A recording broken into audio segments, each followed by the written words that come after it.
For today's, welcome to my vlog. Magluto kita hinumba.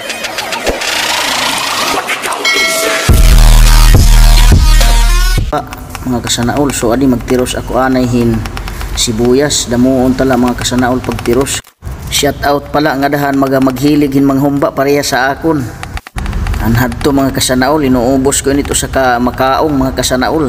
Pero yan na, video namin tis na, medyo may edad-edad na gudman. Sana all.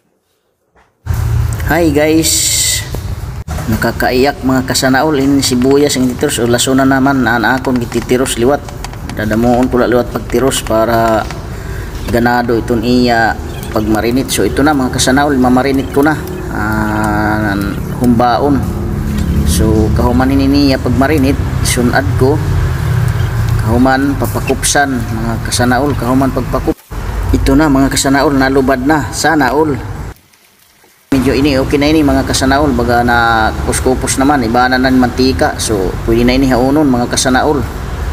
So okay, haunon ta na. Tapos mga kasanaol, magbutang kitan asiti kay aton iniliwat tiya igisa, sibuyas, lasuna. Tapos ukay-ukayon ta mga kasanaol. Kahuman aton naman ilunod adi an kuan lasuna kay ginorhi ko mga kasanaol kay natutubod. So katapos ini pagukay-ukay mga kasanaol, ilulunod tanaan akon humbaon. So ani na mga kasanaol, ilunod ko na ang humbaon baga medyo kuan lang pagpakupos. Kinain ukay-ukay ko na mga kasanaol. So adi tiplahan ko na yung black beans butangan ko.